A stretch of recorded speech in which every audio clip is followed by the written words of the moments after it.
O ayan mga guys, mayroon tayong kamuting kahoy. Sa Bisaya ay balinghoy. Diba? Tawag sa amin to sa Aklan balinghoy. Tapos mayroon po tayong kape.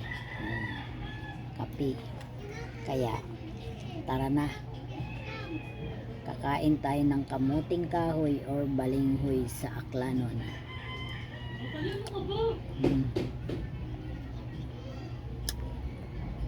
Masarap.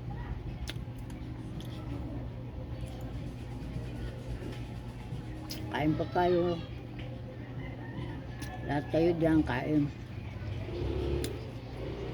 Masarap ang balinghoy. Tawag sa amin nito mga guys sa Aklan balinghoy. Dito sa Maynila, kamuting kahoy. Sarap. Diba? Kaya na.